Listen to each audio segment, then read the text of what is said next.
Celah Gelap, Nurmala Arfani Arista. Kabar gonjang-ganjing hinggap sejak lama ke telinga Kiai Salman. Berpekan-pekan ulah itu berjajar tanggal mainnya.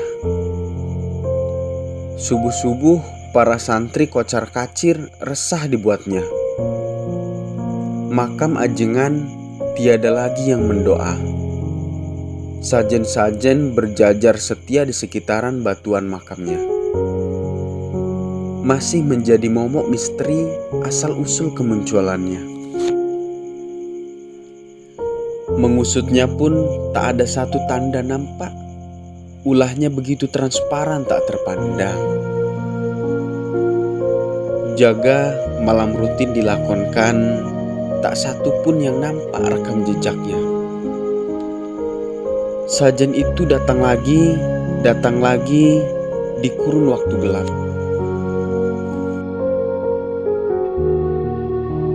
Tak dapatlah dibiarkan terang-terangan bertingkah syirik di pesantren. Apakah wajar? Kiai sudah tak kenal ampun. Beliau penat sudah berkoar-koar pada santrinya, berharap pelaku menghadap dan minta ampunan. Beliau membuka lebar-lebar pintu pengampunan dengan syarat pelaku berikat sumpah pada Allah tak akan lagi menyimpang aturannya. Namun detik ini sudah menjadi jalan cerita lain. Dalam batas waktu lama, hal seperti itu bukan main-main ritualnya. Pelaku bersungguh-sungguh menduakannya, berani pula menempatkan niat syirik di pesantren yang jelas-jelas mengesahkan Allah Subhanahu wa Ta'ala. Pernah sekali malam, Kiai Salman yang sepuh itu rela menahan diri dari kantuknya. Berdiri terbungkuk di topang kayu, agak jauh dari makam ajengan. Menilik pergerakan sekecil apapun di sekitarnya.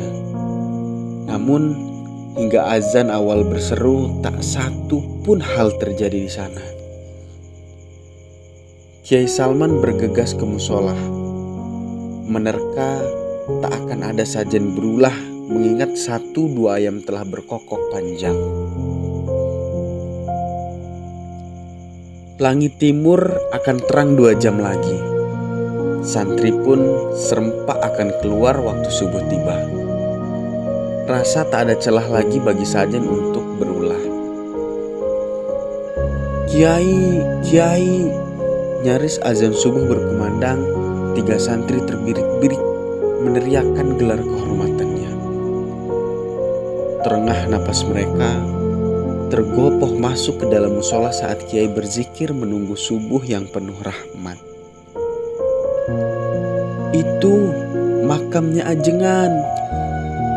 Kiai Salman terperangah, sudah dapat menebak apa yang santri itu maksudkan. Setelah menyusul belasan santri terbirit-birit sama seperti 3 santri demikian, Kiai salah memprediksi.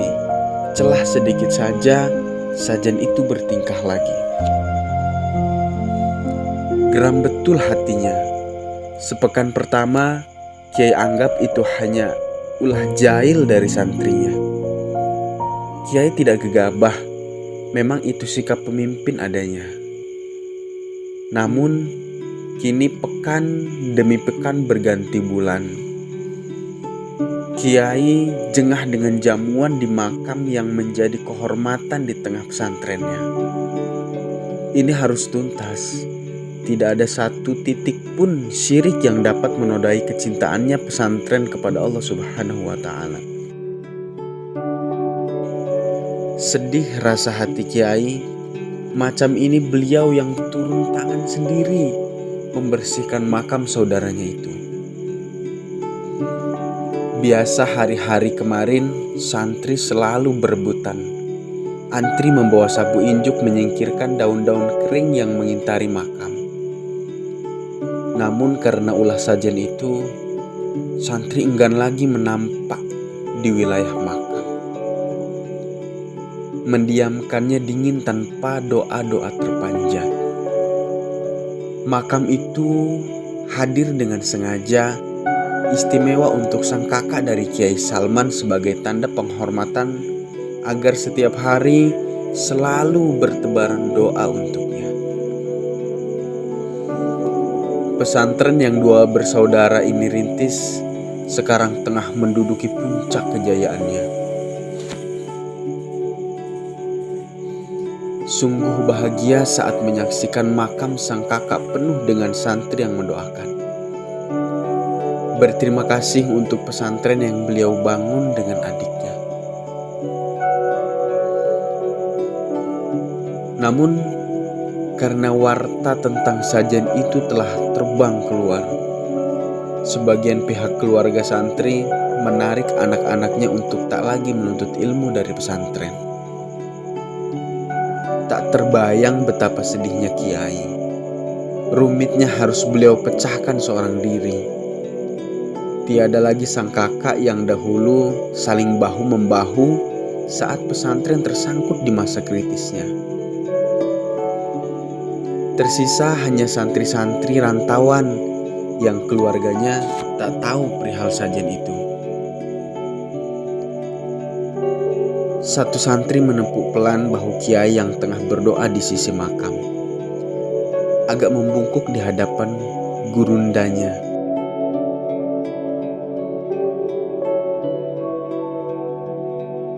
Maaf Kiai, satu santri kelompok kami hilang. Kiai Salman tersenyum dan selalu tersenyum.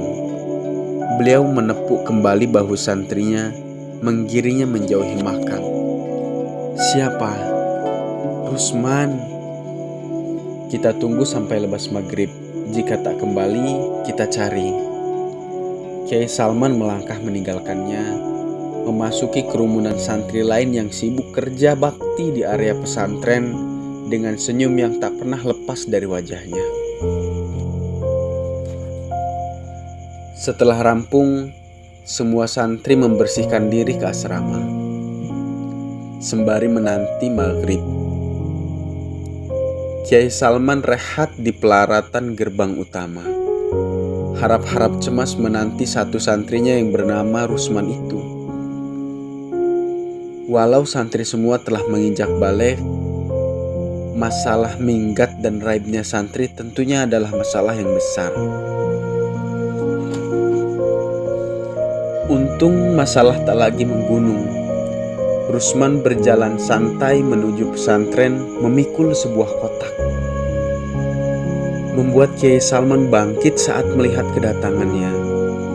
Senyumnya berkembang kembali, menyebut Rusman dengan satu tepukan di bahu santrinya. Kamu dari mana? Ambil paket pos. Rusman melengos melewati Kiai Salman tanpa salam, tak beritikat baik. Bagi Kiai Salman itu tak masalah. Beliau amat bersyukur Rusman masih sudi untuk tinggal meramaikan langit pesantren di sini. Kiai, Kiai, serempak semua mata tertuju ke daun pintu. 3 santri ricuh berteriak sepanjang lorong dan sekarang tertunduk lemas di depan Kiai Salman. Beliau hanya tersenyum melihat anak santrinya. Peluhnya menyatu sehingga membentuk bulir-bulir air merias wajah mereka. Kamar kami bau kembang. Tak lama muncul Rusman membuka pintu. Kiai Salman mendelik ke arah salah satu santri yang histeris tadi. Ia yang melapor kehilangan Rusman saat kerja bakti siang tadi. Itu artinya Rusman dan ketiga santri ini merupakan teman satu kelompok. Begitupun satu kamar. Begitu tenangnya Rusman, dalam hati Kiai menebak Rusman boleh jadi penerusnya. Meskipun sukar berbaur, Rusman tak pernah gegabah pada suatu masalah. Wangi kembang saja, apa pula takut? Rusman tersenyum sinis, melengos ke arah rak kitab dan mengambil satu Al-Quran. Kemudian mulai melantunkan ayat sucinya. Kiai Salman menatap satu persatu dari ketiga santri di hadapannya. Contohi sikap tenangnya Rusman ya. Tatapnya meyakinkan. Beliau menunjuk rak kitab sebagai tanda mereka harus memulai acara malam bina iman yang rutin pada malam Jumat.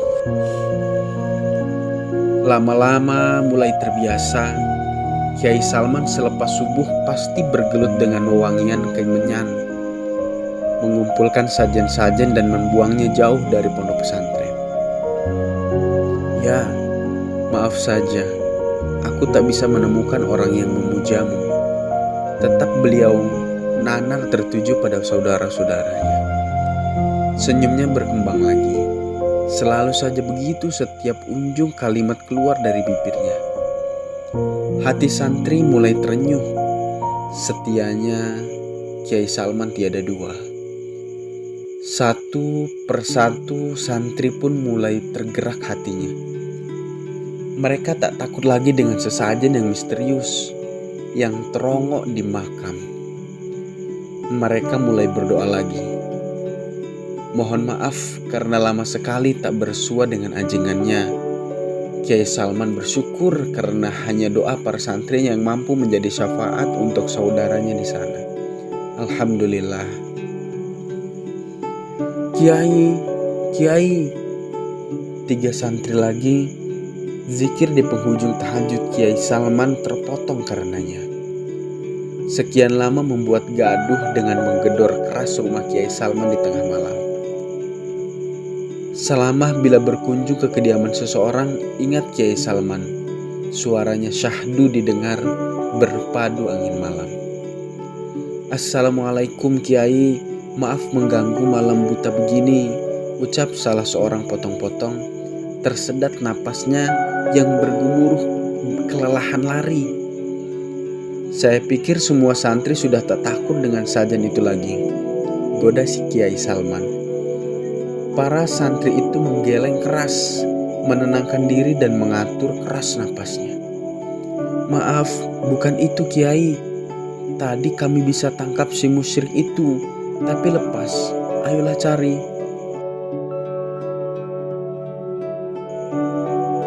Pukul kentongan, santri yang terjaga ajak kumpul. Kalau yang istirahat jangan dibangunkan, perintah Kiai Salman. Beliau pun menutup pintu rumahnya dan ikut bergegas ke titik kumpul, berharap juga malam kali ini berbuah hasil menutup segala kesalahan. Desas-desus rencana masing-masing kelompok segera dikerahkan. Mereka pun sudah begitu lama geram. Kantuk mata mereka kalah dengan ambisinya untuk meringkus pelakunya. Penasaran betul seperti apa para sialannya. Dengan bismillah terucap, bergema, kemudian takbir dengan lantangnya di segala penjuru pesantren, begitu membakar semangat jiwa muda santri yang terjaga. Para santri berpencar, pelaku itu harus tertangkap. Namun azan awal terlewat sudah. Waktu subuh kian detik kian mendekat, berjam-jam menyisir wilayah kekuasaan santri sampai tempat terpojok sekalipun. Tak ada yang temukan jejaknya. Perjuangan ini sia-sia. Kesempatan meringkusnya hilang. Allah belum berkehendak untuk hari ini.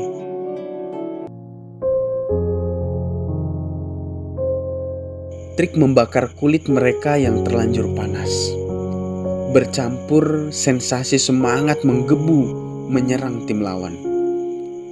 Kini 2 kelompok santri saling adu, mengunggulkan keganasan masing-masing, sisanya bersorak, kadang juga marah. Adu sepak bola. Kiai Salman turut bersuka-suka di pinggir arena tersenyum, menyaksikan jiwa muda yang begitu gagah ambisinya.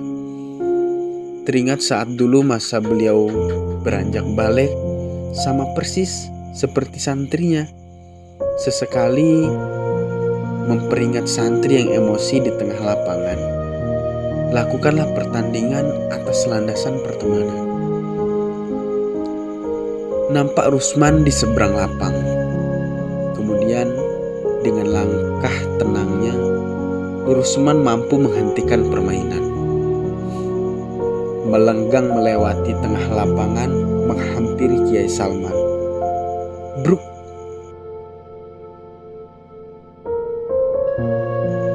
Satu kotak besar ia ambrukkan tepat di depan Kiai Salman. Sabarnya beliau tak ada duanya. Tersenyum sembari mengangkat kedua alisnya sebagai isyarat, bertanya, "Apa yang terjadi denganmu, Rusman?" "Tak sopan kau sialan." Satu santri berlari kencang, menarik kerah baju Rusman hingga jatuh terseret ke belakang. Kiai Salman menggeleng keras. Santri itu pun berhenti menyerang Rusman.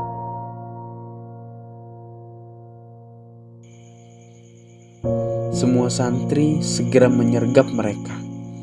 Segenap hati menjaga selalu ajengannya. Kotak itu membeberkan segala isinya sejak dibanting Rusman. Kotak yang sama saat Rusman membawanya dari pos maghrib dulu. Segala kembang kering, kendi-kendi, dan benda-benda yang tak lazim disimpan oleh seorang santri. "Kaulah biangnya, pantas tidak takut dengan wangi-wangian kembang waktu itu." "Astagfirullah, sialan kau Rusman, tak tahu diri." Semua celaan keluar dari mulut santri. Lega sekaligus marah berkalut di hati mereka. Rusman menduduk, gairah tak nampak di wajahnya. "Boleh saya bicara sekarang?" minta Rusman. Kiai Salman mengangguk. Menempelkan jari telunjuk di depan bibirnya, semua santri bergantian menunduk kemudian. "Kiai, kakakmu tidak sakti?" tanya Rusman. Kiai Salman memberi jeda dan tidak menjawab. "Saya dapat wahyu, harus menyembah almarhum ajengan, supaya nanti dimudahkan surganya," lanjutnya. Harusnya Rusman bisa membedakan. Rusman kan tahu sejak dulu yang patut disembah hanya Allah Subhanahu wa Ta'ala. Iya, tapi kata wahyunya, melakukan itu di makam ajengan bisa sakti. Lalu nanti ajengan bantu saya untuk masuk surga. Itu bukan wahyu, itu setan yang hasut. Almarhum itu manusia biasa seperti kita semua. Sedikit pun tidak sakti.